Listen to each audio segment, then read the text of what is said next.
need Stacey McKinley for a long time. But Brendan Taylor here, True School Sports. I'm with my good friend. Good to have him back. Stacey McKinley. Oh, welcome back, man. How you doing? Doing great. Doing great. Great. Good to be here. Good to hear from you.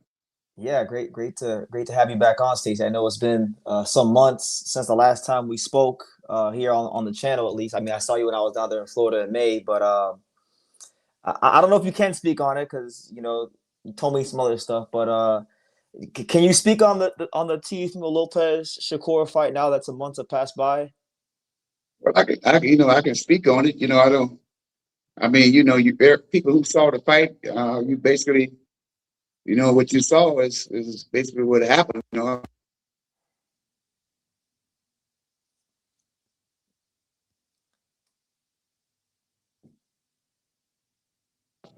I can say this, that we really didn't fight the fight that we was prepared for, Yeah. but that's the way boxing is.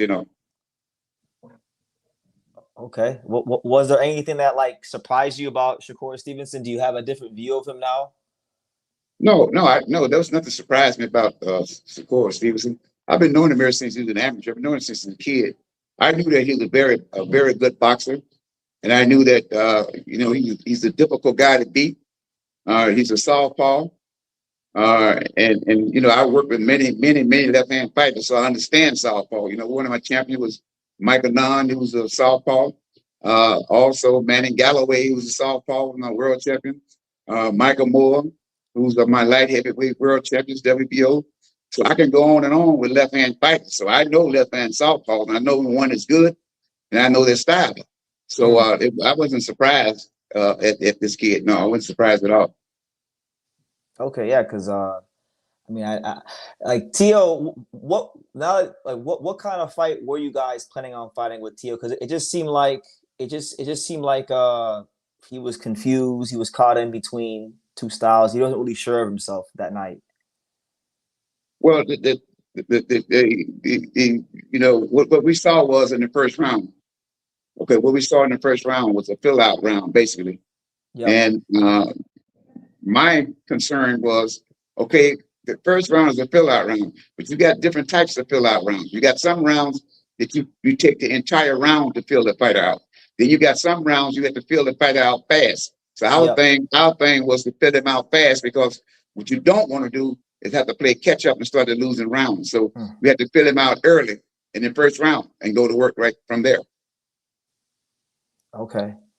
It just seemed like the two, Stacey, that he couldn't take away the southpaw jab, and he was kind of just falling over on his front foot.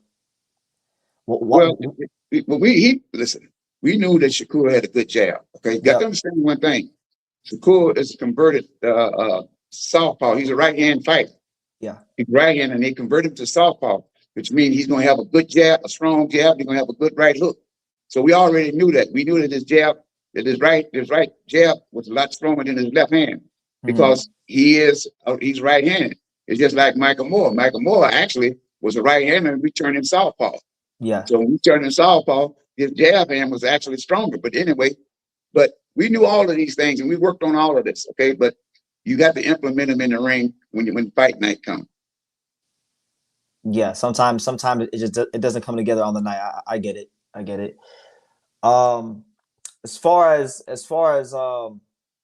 I guess there were a lot of moments in that fight in the corner. I know there was the infamous moment where Teofimo Sr. said, "What happened to your power, bro?" With you being in the corner, what was your reaction to, I guess, to that particular moment, and just throughout the fight? What was the feeling in the corner in between the rounds? Well, I knew that we was off to a slow start. Yeah, I knew we were off to a slow start. I knew that we wasn't fighting the fight that we had trained for, and we didn't fight the fight that we started. We wanted to start early on, okay? And we was hoping that we apply a lot of pressure, put the pressure on him, and hopefully he'll go to the ropes or back up, and this type of thing. So those are the instructions that I was waiting to actually give him. Say, look, you got to start this fight fast, and you got to back this kid up and fight him, because if you stand back, this kid can box. He's a southpaw, and a southpaw who can box, especially one if he's coming forward, he's a dangerous fighter. So Yeah. you got to back him up, cut the ring off, put him against the ropes, and let's bang him out and let's fight. You got to make a fight out of it. Stop. You're not going out there trying to outsmart him or outthink him. You don't have to do that. To fight the southpaw, Livingstone Bramper told me a long time ago about fighting southpaws. In Detroit, where we from, our thing is to put your left foot to the outside of the southpaw and step around and keep him turning. Turn it away from the right hand, from the left hand. But I found out later in life from Livingstone Browns in Las Vegas, he told me, say, the way to beat a southpaw is stay on top of him. And I said, oh, yeah? So it was years and years ago. He said, look at my record. Most of the southpaws I fought, I knocked them out. So I said, let me try this. So I tried it and with my fighters, and sure enough, we started knocking them out. So, but we allowed Stevenson to come forward. When we allowed him to come forward, that was still a disadvantage to us because we had the power, the strength, the power, and the speed. So the thing was not to let him come forward or to let him do lateral movement. A southpaw that's coming forward and one that does lateral movement is a dangerous fighter. He's a hard fighter to beat. But if you can stay on top of him, also another trainer that a lot of people don't like told me the same thing later years ago, and that was the great Panama Lewis. Panama Lewis said, in order to beat a southpaw, you got to stay on top of him. And so I started practicing both ways, and I found out that it was true both ways. The lateral movement also stay on top of him. All of it works. Okay. Um, are you still in any contact with Teofimo Lopez, Stacey, at all? Will you be part of the next camps or? Well, I don't know. With these people, you may not get a call, and you may get a call. Yeah. I just appreciate the fact that his father and him thought enough of me to give me an opportunity to work with him, and so I came in late, but I think I had some impact on the fight. In fact, I know I had some impact on the training, and so I just appreciate what his father did because his father and I we have a good relationship, and Tio and I have a great relationship. Now, whether or not I'm going to be part of the next camp, I don't know. I mean, I haven't received a call. I haven't called anybody. I'm just going through my daily routine. And if I do get a call, it'd be great. And if I don't, it's still great. And it was a good experience. And we had a lot of fun in New York. Also, it was cold, but we had a lot of fun. I appreciate the fact that what Shakur Stevenson said to Joe Rogan. He said that Teofimo had a good trainer in the corner, was telling him what to do, but he wasn't listening. And I remember in one round, I was telling him to put the pressure on Shakur. You got to fight him, you got to make a dog fight out of it. And so Crawford looked at me and said, well, you can't put the dog fight in the dog, but there ain't no dog in the fight. The fight ain't got no dog in him or something like that. But anyway, I looked at him like, oh, okay. But anyway, it was a good learning process for him. Shakur is a great fighter, so you can't take that from him. I don't think that Teofimo has scratched the surface on what he really could be. Technically, I mean, he's a super athlete. He has super ability, but technically, I don't think that he's actually haven't touched what he could really be. I don't know. Maybe in the future that he may pull through that, go to another level where he should be. But the kid got great potential. So you still see great things for him. He's 28 years old. His best moments of his career thus far, Stacey, were like roughly six years ago when he fought Lomachenko. Also, he had the fight with Josh Taylor. He's had little spells of greatness in his career, but do you still see like more moments like that for him, even at 147? Well, I see the moments. If he slow down, slow down a bit, slow down a little bit, get your mind back on boxing. You got a lot of things going on in the world. There come a time, as the old promoter told me, you got to come out of the woods and look back at the forest so you can see where you're at. And so what he has to do is come out of the woods, look back and say, look, I remember when I was doing this and when I was doing that. So he got to come out. Come on in. He had to come out and see where he's at. So it's and if he does that, get back to his basic fundamentals. And you have to understand one thing. Teofimo is an entertainer. Correct. because he's an entertainer and people love him. Everybody love him. He walks with a smile all the time, a little smirk on his face and this type of thing. But he's an entertainer, and he has a lot of that entertainment thing in him because his fans like it. You know, they like it. They like the way he acted, like the way he danced. He's a good dancer. He skips rope like Sugar Ray Robinson. All this stuff. The guy's a fantastic person and a fantastic athlete. But this is boxing.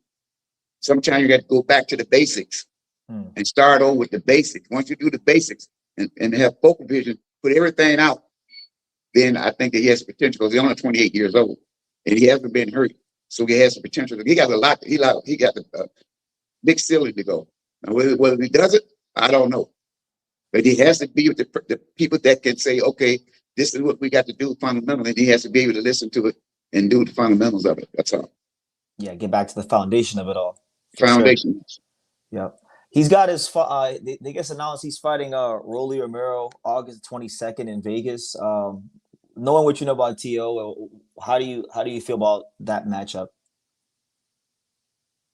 Well, you know, it's a good matchup, is what it is. Now, if you look at Teofimo technically Teofimo is a better fighter. Technically, he's a better fighter. Now you look at Rolly has good skills, but Rolly got punching power. He has good skills, he has punching power. Therefore, you can't take a lot of shots from him, and you can't make a lot of mistakes with him. Why? Because he got an equalizer. The equalizer is what? It's power. So a guy that has power can win a fight at any time. I look at what is his name? Big John Tate. When Big John Tate was fighting Weaver the Beaver. Okay, 15 rounds, he'd have beat him. All at once, big left hook, boom. It don't take but one shot and you can punch. So he had to be real careful. Work on his defense, keep his hands up, don't clown around, don't play with this guy, because if you get touched by Rolly, then it's gonna be lights out. Yeah, and Rolly's also pretty physically strong too. I know he has that judo background. He has a bit of a judo. Yeah. And on top of that, he's a very good person. He's a good kid. He has a good heart. You know, I talked with him several times. I met him at the airport once going to Vegas. The first time I ever talked with him. Rolly? He come up to me and started talking to me. He said, "I know who you are." I said, "Yeah." And so we started talking, and then he went from boxing to personal stuff within 3 minutes. Telling me about the personal things that he was dealing with. And so I started talking about it. I told him, "Young man, you know, this is what you're dealing with. I got experience with the people and the culture that you're talking about. I got a lot of experience with those people.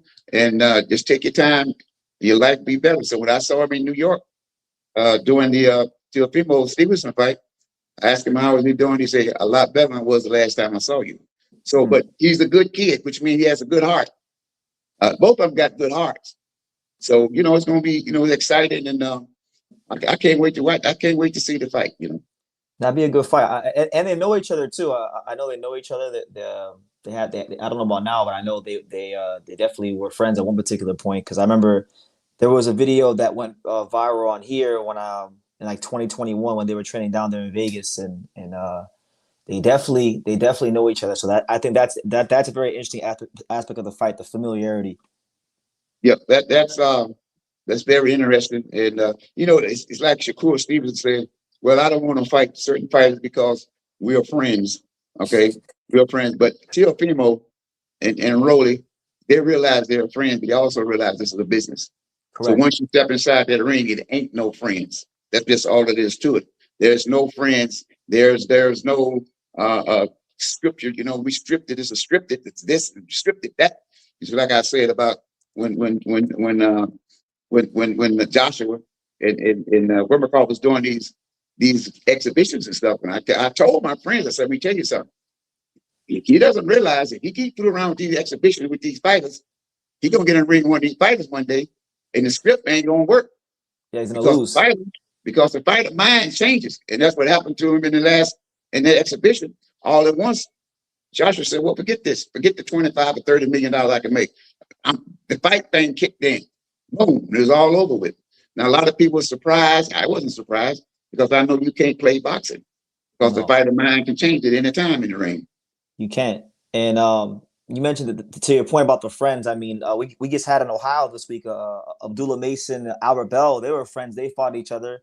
Back in the day, you had Simon Brown and Maurice Blocker. They were friends. They fought each other. So it is possible. It can be done. Well, yeah, Muhammad Ali, Larry Holmes, all those guys are friends. Let me tell you what a lot of people don't understand, because a lot of people don't read. They don't research it like I have. I mean, some other boxing people I know. A lot of people thought that Muhammad Ali and Joe Frazier was enemies, but they was outside of this big show that they put on. The families hung out together. The families went out to dinner together. They visited each other, all this stuff.